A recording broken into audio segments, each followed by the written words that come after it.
Қайырлы күн, достар. Сендермен бүгін Бақыт Және Айбаты. Бүгін біз спорт туралы әңгімелесеміз. Сен қандай спорт түрімен айналысқансың? Мен бала кезімде жүзумен айналысқанмын, ал сен ше?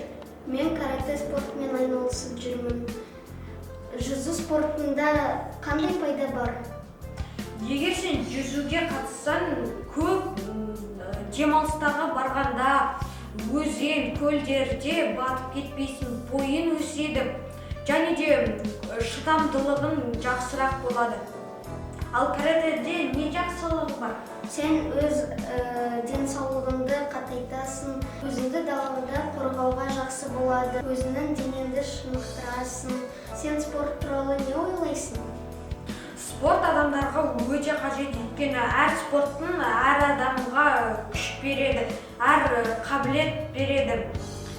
Көбісі бойын өсіргісі келсін, волейбол немесе баскетболға барады. Өздерінің жылдамдығын күштерек қып жүгіргісі келсе, олар футболға барады. Сен спорт туралы не ойлайсың? Спортта өзіңнің денсаулығыңды жақсартасың. Сенің ең сүйікті спортшың кім? Геннадий Головкин. Ол бокспен айналысады. Ол қазақтың чемпионы. Ал сенің сүйікті спортшың кім? Ал менің ең сүйікті спортшым Хабиб Нурмагомедов. Ол спортшы UFC-мен айналысады. Сен ұйқыдан тұрғанда жаттығу жасайсың ба?